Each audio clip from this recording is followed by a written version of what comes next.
بسم اللہ الرحمن الرحیم، السلام علیکم۔ چکوال پریس کلب کے لائیو اسٹوڈیو میں آپ کو خوش آمدید کہتے ہیں۔ ہماری ٹیکنیکل ٹیم کے انچارج ہیں عارف احمد کھوکھر، جبکہ کنٹرول روم میں موجود ہیں خواجہ وقاص سعید، حافظ اذان بٹ اور بلال حسین۔ ناظرین، علم الآثار انسانی تاریخ اور ثقافت کا علم ہے۔ اس کی اہمیت بہت زیادہ ہے، اور جن اقوام نے اس کی اہمیت کا اندازہ کیا انہوں نے نہ صرف یہ کہ انسانی ارتقاء کے حوالے سے معلومات جمع کی، بلکہ اپنی معیشت کو بھی اس کے ذریعے بہتر بنایا۔ کہا جاتا ہے کہ چکوال آثار قدیمہ کی جنت ہے، لیکن یہ دعویٰ کس حد تک درست ہے، آج کی نشست میں ہم یہ جاننے کی کوشش کریں گے۔ ہماری خوش قسمتی ہے کہ لائیو اسٹوڈیو میں آج موجود ہے پروفیسر فرق سہیل گوندی صاحب، جو کہ اس شعبے کے ماہر ہیں اور اس میں ان کی کئی بات سند کا درجہ رکھتی ہے، اور اس کے ساتھ ساتھ پروفیسر رضوان عظیم صاحب وہ بھی موجود ہیں۔ دونوں شخصیات کو میں خوش آمدید کہتا ہوں لائیو اسٹوڈیو میں، اور فرق سہیل گوندی صاحب گفتگو کا آغاز آپ ہی سے کرتے ہیں۔ ایک تو میں پاکستان کے حوالے سے جاننا چاہوں گا کہ یہاں جو آپ کی تحقیق ہے وہ کیا کہتی ہے، اور خاص طور پر کیونکہ اس وقت لائیو اسٹوڈیو میں آپ کو چکوالیے دیکھتے ہیں، تو چکوال کا جو وزٹ ہے اس حوالے سے آپ کا فیڈ بیک کیا ہے؟ شکریہ جناب۔ پہلے تو آپ سب کا شکریہ، اور سب کا شکریہ پریس کلب چکوال کا کہ آپ نے ہمیں یہاں مدعو کیا، اور یہ اہم موضوع چونکہ پاکستان میں ہم جن کو موضوع بنایا ہوا ہے وہ موضوع نہیں ہے، تو اصل موضوع یہی ہیں۔ اور جو جیسے آپ نے خود اپنے انٹرو میں کہا کہ اگر ان سبجیکٹس کو زیر بحث لایا جائے تو آج کی دنیا بھی بنائی جا سکتی ہے، ماضی کی دنیا کو سامنے رکھ کر۔ اور دوسری بات یہ کہ میں پروفیسر نہیں ہوں، صرف فاروق سعید گوندی ہوں۔ ٹھیک ہے جی۔ پاکستان جو ہے یہ دنیا کی قدیم تہذیبوں کا گہوارہ ہے، کئی تہذیبوں کے آثار ہیں، مختلف ادوار ہیں، نیولتھک بھی ہیں، یعنی کہ سٹون ایج بھی ہے، سٹون ایج سے پہلے کا بھی ہے، اور وہ بھی ہے کہ جب تہذیب کا زمانہ نہیں ہے، یعنی کہ جو قدیم انسان کے فاسلز ملے ہیں، جو سوان ویلی سے اور سون ویلی سے، وہ قدیم انسانوں کے جو کھوپڑیاں ملی ہیں وہ بھی دریائے سوان کے زمین سے ملی ہیں، یعنی کہ جب انسان ابھی سیولائز نہیں تھا ہوا۔ دنیا کی قدیم تہذیبیں بھی یہاں ہیں، موہنجو داڑو کے اب آثار جو ہیں مہیر گڑھ تک پھیلے ہوئے ہیں، وہ 7000 سال پرانے ہیں۔ تو چکوال اس سارے بر صغیر میں ایک ایسا خطہ ہے کہ یہاں ہی سے وہ میں نے جیسے کہا قدیم انسانوں کی کھوپڑیاں ملی ہیں، قدیم تہذیبوں کے آثار ہیں، بدھسٹ تہذیب کے ہیں، اس سے پہلے کے بھی ہیں۔ مثلا میں آج یہ ایک جگہ گیا تھا دمیال گاؤں میں، تو وہ جو مجھے ٹھیکریاں دکھائی گئی ہیں، فاسلز تو ہیں یہاں پر، یہاں ڈائنوسار کا فاسل 95 میں ملا تھا، جو کہ آسٹریلیا، ترکی اور انگلینڈ کے مشترکہ جوائنٹ وینچر تھا، اور اس کا ڈھانچہ یہاں پڑا ہوا تھا میوزیم میں کلر کہار میں، اور جب بھی میں گیا تو وہ ڈھانچہ نامکمل ہوتا گیا، یعنی کہ لوگ اس کو لوٹتے گئے۔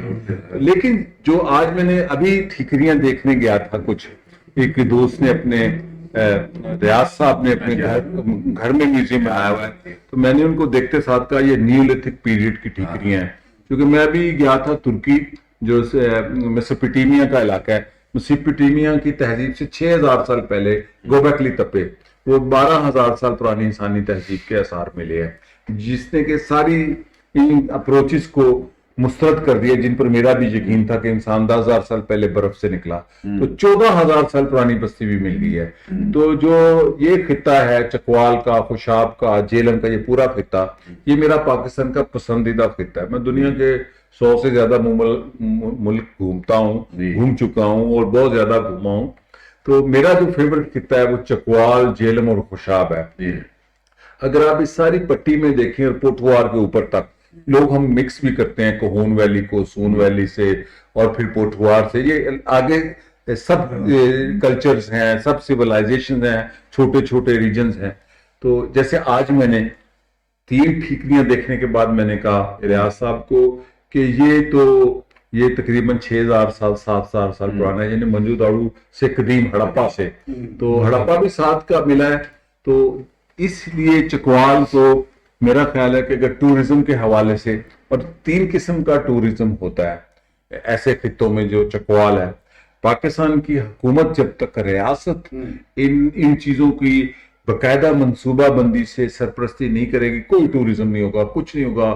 لوگ کٹاس میں جائیں گے، پکنک کرتے ہیں، پکوڑے کھائیں گے، بچے آ جائیں گے، ان کو کخ نہیں پتا ہم کہاں آئے ہیں. اس کا ایک پڑھا لکھا سا ابھی فاروق صاحب یہ آپ یہ بات ابھی انسانی اس کا ہم کہیں گے 15,000 سال اس کی میکسیمم کہ 15,000 سال پہلے انسان آ گیا. میرا سوال پیدا جو ہو رہا ہے میں کر دوں کہ یہ جو کہہ رہے ہیں نا جو پہلا جو آدمی ہے اس کی کوئی کھوپڑی کے آثار جو نظر آئے ہیں انسانی کھوپڑی، کیونکہ جب زمین بنائی گئی تو اس وقت جانور چھوڑے گئے، پہلے جانور تھا، انسان نہیں تھا. یہ آپ کریں گے باقی سے ٹھیک ہے. انسان ان جانور ایسا ایسا ڈویلپ کرتا گیا، اس جانوروں کے درمیان میں سیولائزڈ حضرت آدم کو اتار دیا گیا. وہ اترا ہے مکمل انسان، مکمل ہیومن، جس کا 12% اور یہ دانیال صاحب اپنی ہمیں ریسرچ بتاتے رہتے ہیں، تو آج ہم تصویر کرنی ہے.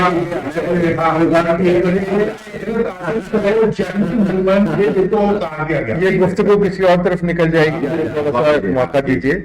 دیکھیے ریلیجس پوائنٹ آف ویو سے تو بات اور ہے، پروفیسر رضوان شریف، اور اگر ہم اس کو ٹیکنیکل گراؤنڈز پہ دیکھیں تو ہمارے پاس ثبوت ہونے چاہیے. اور ثبوت کے حوالے سے یہ ہے کہ اب دنیا اتنی ترقی کر گئی ہے کہ ایک بلڈ کا آپ لیں ڈراپ، اس سے آپ کو پتہ چل جاتا ہے کہ آپ کی نسل میں کہاں کہاں سے اس میں جو آرین خون کتنا ہے اور نیگرو کا کتنا ہے اور چائنیز کا کتنا ہے. تو اب اس لیول پہ ہمیں بات کرنی چاہیے، نہیں تو ایسے مذاق اڑانے والی بات ہے کہ ہم اس کا کریں. دیکھیے ایک تو بہت زیادہ پرانا ہونے کا جو وہ ہے دعویٰ، اس سے فائدہ بھی اٹھایا جا سکتا ہے، لیکن کوئی ایز سچ دنیا تو ایک ہی دفعہ بنی ہے نا، بار بار تو نہیں بنی.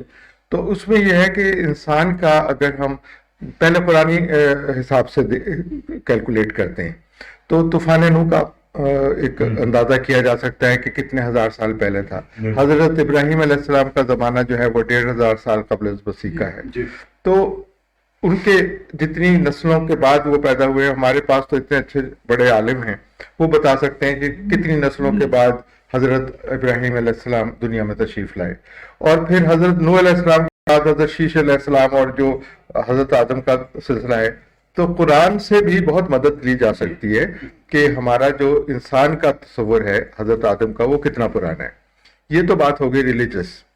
اب اگر ہم ٹیکنیکل گراؤنڈز کے اوپر بات آئیں جس میں کہ کاربن ڈیٹنگ ہوتی ہے کاربن 14 کی، اور اس سے پتہ چل جاتا ہے کسی کوئی آپ کو لیونگ آرگن کی کوئی چیز مل جائے، کوئی ہڈی مل جائے، کوئی لکڑی کا ٹکڑا مل جائے، اس سے آپ اندازہ کر سکتے ہیں. وہ بڑی عجیب و غریب صورتحال ہے. یہاں کے جو فاسلز ہیں وہ ابھی گویندی صاحب کی بات بیچ میں رہ گئی، وہ بتائیں گے آپ کو کہ ان کو انگلینڈ بھیجا گیا ان کی ایجنگ کا، تو وہ تو لاکھوں سال پرانے، 2 کروڑ وہی چکوال میں ڈسکور کیا جو ہے میں نے ڈسکور کیا. ماشاء اللہ ماشاء اور جدھر آپ یہ آپ ٹھیک ماشاء اللہ ماشاء اللہ سائٹ ہے بالکل. ہم نے پوری دیوار پہ ہڈیاں convert into the stone bones جو ہیں دیوار میں نصب آپ نے دیکھی ہیں اپنی آنکھوں سے. اس میں یہ دانیال صاحب آپ کو روز ہم سنتے ہیں، ہم چاہیں گے کہ اپنے آپ نے ذکر کیا اس ڈھانچے کا جو کم ہوتا جا رہا ہے. ویسے بھی ہم یہ دیکھتے ہیں کہ یہاں پر جتنے بھی آثار قدیمہ کے نوادرات ہیں وہ لوٹ مار ہو رہی ہے، لے کے جا رہے ہیں. تو اس سلسلے میں کیا ہونا چاہیے کہ عوام کو اس کی اہمیت کا بھی احساس ہو؟ اصل بات یہ ہے کہ جو ہمارے پاس ہے کیا ہم اس کو محفوظ رکھ سکیں گے. میں تو اکثر یہ لکھ چکا ہوں یہ کالم کہ مجھے پاکستانی انورٹڈ قوموں میں سیاحوں سے ڈر لگتا ہے.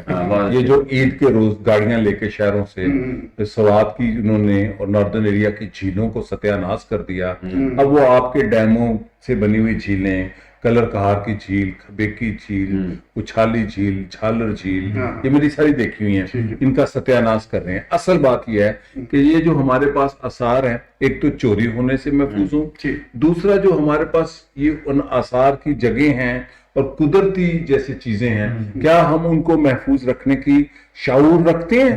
ہمارے افسوس سے کہنا پڑے گا ہمارے پاس وہ شعور اور ادراک نہیں ہے کہ ہم نے اس کو محفوظ رکھنا ہے 2 سطح پہ، ریاست کی سطح پہ اور عوام کی سطح پر. تو ہم یہ ہوتا ہے، میں آج آپ کو کھل کے بتاؤں، میں ان خطوں میں پچھلے 30 سال سے گھوم رہا ہوں، چکوال، خوشاب، جیلم. میں اس پر نہیں لکھتا. منو بھائی کو لایا، بڑے بڑے لوگوں کو لایا، تو میں نے کہا ایک کام کرنا ہے، اس پر لکھنا نہیں ہے. لوگ دھڑا دھڑ بسیں پکڑیں گے، جائیں گے، پکنکیں کریں گے، بریانی کھائیں گے، جھیل کا ستیہ ناش کریں گے، کٹاس کا ستیہ ناش کریں گے، وہ جو فاصل آپ کہہ رہے ہیں ان کو کھودیں گے، ان کو کہیں گے کہ گگو کوڑا ہے، وہ کہیں گے کہ سیپ پہ. وہ شعور ہی نہیں ہے. ایسی چیزوں کو پرزرو کیا جاتا ہے. حکومت پاکستان کو، حکومت پنجاب کو چاہیے، دونوں کو، چونکہ دونوں کے دائرہ کار میں آتا ہے سرکاری، کہ پنجاب حکومت یہاں پر جو فاسلز ملے ہیں، یہاں پر جو انسانی تہذیب کے آثار ہیں، جو ڈسکوریز ہیں. میں ابھی ایک قلعہ دکھا رہا تھا، کوٹ راجگان کے اوپر ایک قلعہ ہے. اب اس قلعے کی کوئی تاریخ نہیں، کہیں وہ لکھا بھی نہیں ہے ہسٹری میں. اور نندا آج کل دوڑ لگ گئی ہے، نندا سوری عمران خان صاحب گئے ہیں، اب اس کا ستیہ ناش ہو جانا ہے. اور پھر یہ جو یوٹیوبر ہے یہ بھی بڑا کر کرتے ہیں، تاریخ کو ایک کو مسخ کرتے ہیں، کیونکہ علم ہوتا کوئی نہیں ہے، کرتے نہیں ہے. جیسے آپ لوگوں نے پڑھا ہوا ہے، آپ لوگوں نے تحقیق کی ہوئی ہے، پڑھا بھی ہے، مشاہدہ دیکھا ہوا ہے، ڈسکور کیا ہے. تو ان کو محفوظ کرنا ہے، ان جھیلوں کو، ان ڈیموں کو، ان پہاڑوں کو. اچھا، ان وادیوں کو. صاحب ابھی اطلاعات ہے کہ یہ فیکٹری ٹورزم پنجاب میڈم جی لیکچر پہ آ رہی ہیں. ہاں، وہ یونیورسٹی آف چکوال میں. ادھر آرکیالوجی کا ڈپارٹمنٹ بھی نہیں، کوئی ڈپارٹمنٹ ادھر نہیں، وہ ڈاکٹر سمیہ وغیرہ، وہ ان کو کنٹرولر آف ایگزامینیشن لگایا ہوا. تو مطلب یہ اگر آپ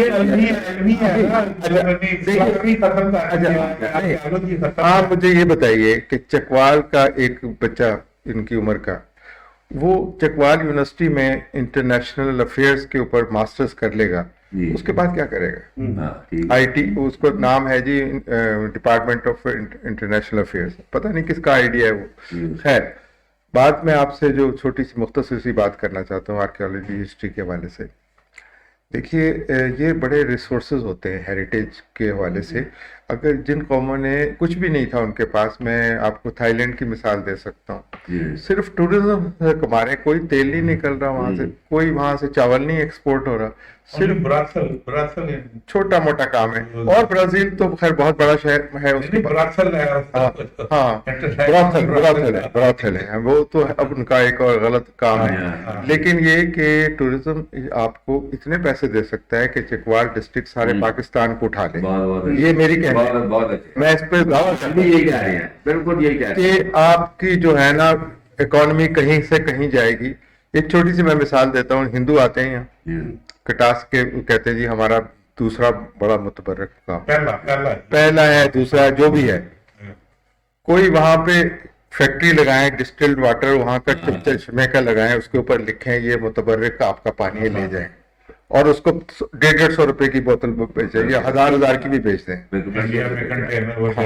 یہاں زیتون پیدا ہوتا ہے، زیتون کی یہاں پہ فیکٹری لگنی چاہیے جس سے آئل ایکسٹریکٹ کریں اور اس کو سارے انٹرنیشنل مارکیٹ میں بیچیں. مونگ پھلی یہاں پہ ایک نہیں ہے جو یہ سوچے کہ مونگ پھلی کا کیا ریٹ ہے اور پینٹ بٹر کا کیا ریٹ ہے دنیا میں، اس کے لیے یہاں پہ کوئی کام کرے. تو یہ تو خیر میری فیلڈ سے الگ کی باتیں ہیں. یہ میری فیلڈ کے حوالے سے، کیونکہ میں بیسیکلی آرکیالوجی کتنا ٹائم پیچھے جاتی ہے، پیریڈ میں بتانے لگا.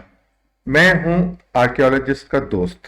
پاکستان کا پہلا آرکیالوجسٹ جو تھے پروفیسر احمد حسن دانی، ان سے میں نے انسپائر ہوا، اور انہوں نے مجھے ایک جسے کہنا چاہیے بزرگ کی حیثیت سے ایک مشورہ دیا کہ بیٹے تم پشاور مت آؤ، لاہور میں رہو، اور تم نے آرکیالوجسٹ نہیں بننا، آپ نے آرکیٹیکٹ بننا ہے. اور وہ اس لیے انہوں نے کہا کہ آرکیٹیکٹ وہ چیزیں سمجھاتا ہے آرکیالوجسٹ کو جو کہ آرکیالوجسٹ نہیں سمجھ سکتا.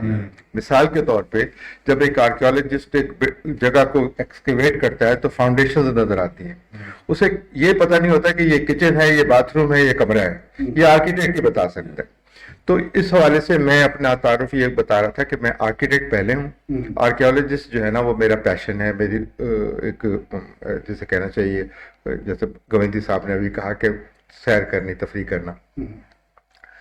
ابھی جو بھائی کا جو سوال تھا کہ آرکیالوجسٹ کا جو فیلڈ آف ورک ہے وہ انلمیٹڈ ہے، وہ کہتے ہیں جی جب سے دنیا بنی ہے سب ہمارے اس میں ہے ڈومین میں ہے. لیکن جب ریسنٹ آرکیولوجی کا سوال آتا ہے تو اس میں ایک میڈیول پیریڈ ہے جس میں کہ مغلز کا اور ان کی بلڈنگز اور یہ بادشاہوں کے زمانے. ایک ہے پری ہسٹری یعنی جب ہسٹری نہیں لکھی گئی تھی, اور اس میں جو ہے نا یہ آپ کا علاقہ بہت امپورٹنٹ ہے. اور پھر اس کے بعد وہی جو میں نے آپ کو بتایا نیولتھک اور اسٹون ایج وغیرہ کا معاملہ ہے. یہاں پہ تینوں یہ مجھے کیا کہنا چاہیے فارچونیٹ ہیں یا آپ لوگ یا انفارچونیٹ ہیں کہ تینوں ہی چیزیں موجود ہیں یہاں پہ. کوئی پتہ ہی نہیں ہے. ہاں جی, اگر کوئی مجھے یہ کہے کہ یہاں سلطان جلال الدین خوازری میں ہی آیا تھا اور یہاں کے جنجوا نے برادری نے ان کی مدد کی اور کہا کہ ایسی تیسی اس کی چنگیز خان کی آ کے تو دکھایا یہاں, تو وہ بھی موجود ہے یہاں پہ میڈیول ایج کے ارلی ٹائمز میں. یہاں پہ محمود غزنوی کے بعد جو ہندو شاہیہ کے ٹیمپلز ہیں وہ بھی موجود ہیں یہاں پہ. یہاں پہ بدھسٹ دور کے اور چندر گپت موریہ کے زمانے کی بھی چیزیں ہیں, سکندر اعظم کی بھی چیزیں ہیں, اسٹوپے بھی موجود ہیں. تو یہ تو ایسا علاقہ ہے کہ دنیا پاگل ہو جائے اگر اس چیز کو پوری سے ایکسپورٹ کیا جائے. گائڈ کریں تو یہ آپ نے اشارہ کر لیا. اب وہ میں ذکر کروں گا ڈاکٹر سیف الرحمان ڈار کا. انہوں نے کہا کہ 50 DC تنویر آباد جعفری قمر خان کا آپ نے وہ کار ذکر کرتے ہیں, وہ ہم لے کے گئے تھے. یہ تھے جنہوں نے پہلی مرتبہ بات کی تھی فاروق گوئندی نے کہ چکوال کو آپ ماڈرن ڈسٹرکٹ بنائیں. اب ان سے سنیے آپ ذرا. اس میں صاحب یہ تھا مختصراً کہ یہ ابھی جو پروفیسر صاحب نے بھی کہا تو یہ تو ایک آپ نے بھی رولنگ دے دیا کہ یہ بر صغیر کا یہ منفرد مطلب ہے. یہ منفرد ہے اور پوری ملک کی اکانومی بھی پروفیسر صاحب کہہ رہے ہیں سے ہو سکتی ہے. تو کیا آپ فوراً کوئی ایسا سجیسٹ کرتے ہیں کہ یہ میں نے 2009 اور 10 میں شہباز شریف صاحب سے میٹنگز کی تھی اور وہ بہت ایکسائٹیڈ تھے ایز اے وزیر اعلیٰ کہ انہوں نے کہا آپ مجھے کوئی ایڈوائز کریں. وہ مجھے پالیٹکس میں کچھ لوگ لانا چاہتے تھے واپس. میں نے کہا نہیں مانے نہیں آنا, تو آپ ایک کام کریں. انہوں نے کہا کیا کام؟ میں بتا دیتا ہوں آج بھی ہو سکتا ہے اور ہماری ریسرچ پڑھی ہے گورنمنٹ کے پاس, میرے پاس بھی پڑھی ہے. تو کہتے کیا کریں؟ میں کہ آپ ایک ماڈل ڈسٹرکٹ بنائیں. انہوں نے کہا وہ کیا ہوتا ہے؟ میں نے کہا جی آپ ایک ایسا ضلع بنا دیں کہ پھر کہیں میں پورے پاکستان کے ضلعوں کو ایسے بنا دوں گا جہاں 100% لٹریسی ریٹ ہو, ڈور سٹیپ پہ آپ کی ہیلتھ ہو, ٹرانسپورٹ ہو, بچیوں کے سکول, یہ وہ فلان ٹمکان. کہتے ہیں کون سا ڈسٹرکٹ آپ سوچیں گے؟ میں نے کہا میں بتاؤں گا. پھر ہم نے پورے پیپر لکھے تھے, اتنی فائلیں ہیں. میں کہا جی چکوال ڈسٹرکٹ, اس لیے کہ وہ موٹر وے پہ فنڈس بھی آ جائیں گے دنیا سے بھی, اور وہاں پر لٹریسی ریٹ آلریڈی کوئی 80%. میں نے کہا تھا 80%. اس لیے آسان ہے.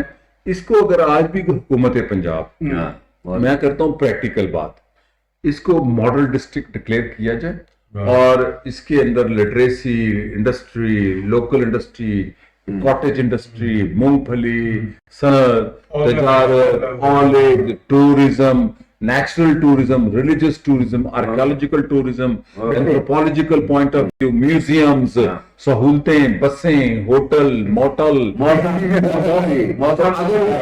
ایک حکومت یہ فیصلہ کر لے, یہ میں کنکلوژن ہے ہماری ریسرچ کا, 3 سے 4 سال میں یہ ضلع اسلام آباد سے زیادہ خوبصورت ہو سکتا ہے اور یہ پورے پنجاب کو کما کے دے سکتا ہے. اور یہاں پر اتنی جابز ہو جائیں گی کہ لوگ دوسرے ضلعوں سے آئیں گے. وہ بھی ایک پرابلم ہے.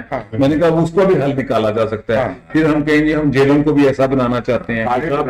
تو میں وزیر اعلیٰ پنجاب سے یہ اپیل کرتا ہوں آپ کی وساطت سے اس پروجیکٹ کو نکالا جائے جو میں نے اور کاشف حمید صاحب نے مل کے ڈیزائن کیا تھا کہ چکوال کو ماڈل ڈسٹرکٹ بنا دیں کہ یہاں کے لوگ پڑھے لکھے ہیں اور جدید تعلیم لائی جائے, جدید یونیورسٹیاں بنائی جائیں. چکوال یونیورسٹی جو سی ہے وہ پاکستان کی جدید یونیورسٹی ہونی چاہیے, جدید کمرے ہونے چاہیے, جدید تعلیم ہونی چاہیے. اور جو میں نے شعبے بتائے ہیں وہ تب تک نہیں ہوں گے جب تک آپ اس کو پورا ایک آئیلینڈ بنا دیں, جدید ایک شاندار جزیرہ بنا دیں. تو آپ بڑی بات ہے کنکلوژن سے پہلے یہ پروفیسر رضوان ندیم صاحب اور فرق سہیل گوندی صاحب, یہ اللہ بہت بڑا ہے. یہ آپ آج کا آنا یہ ایک نیا ایک اب ہم بھی اپنی آخری نہیں کھیل رہے یہ 95% لٹریسی ریٹ میں چکوال کا لوکل اخبارات لوگوں مجھے تمغہ امتیاز دیتے وقت ادھر لکھا ادھر صدارتی نوٹیفکیشن میں کہ خواجہ بابر سلیم نے اس بنجر اور سنگلاخ دھرتی میں لوگوں میں جو علم و شعور اور دینی کا شعور پیدا کیا پاکستان ان سے ٹریبیوٹ دوں لاہور کا پریس کلب کتنا کہتے ہیں وہاں یہ سسٹم نہیں ہے پریس کلب کا مطلب روٹی سستی کھلانا نہیں ہے یا پریس کلب کا جو پروڈکٹیو کام آپ میں تو دیکھ کے متاثر ہوا ہوں اور آپ نے اپنے مسائل سے کیا ہے اس کے بعد آپ اور ہم مل کے عہد کرتے ہیں کہ چکوال کو میں اس میں ایک چھوٹی سی میرے پاس چکوال کے متعلق کوئی 20 کتابیں ہیں اور میں یہ چاہ رہا ہوں کہ لاہور میں ایک آپ کا پوائنٹ بن جائے اس پریس کلب کی ایک چھوٹی سی شاخ جو جس کا نام ہو چکوال ریسرچ سینٹر. تو یہ کتابیں میں نے آج سے آپ کے نام کر دی.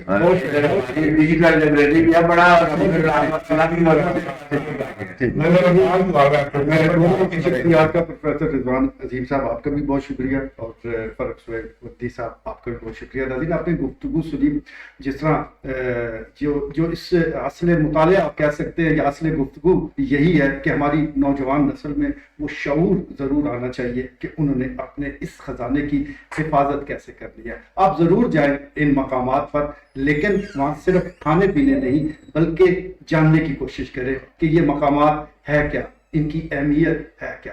تعلیمی اداروں کا بھی اس میں بڑا رول ہے, یونیورسٹیز کا بڑا رول ہے کہ وہ نوجوانوں کو بتائیں, سمجھائیں اور اپنے اس خزانے کی جو حفاظت ہے اس کی طرف راغب کریں. اور جہاں تک حکومتوں کا تعلق ہے تو ان کا کردار انتہائی اہمیت کا حامل ہے. ہم دیگر ممالک میں دیکھتے ہیں کہ ایک فاصل دریافت ہو جائے تو شور مچ جاتا ہے, پوری دنیا کو وہ متوجہ کر لیتے ہیں, اس کے ذریعے اپنی معیشت کو بہتر بناتے ہیں. اور یہاں جس طرح یہ ہمارے دوست معزز مہمان بتا رہے ہیں کہ ہر طرف یہ خزانہ بکھرا پڑ رہا ہے, یہ ہماری نالائکی ہے. آج کے لیے اتنا, اجازت دیجیے. اللہ نے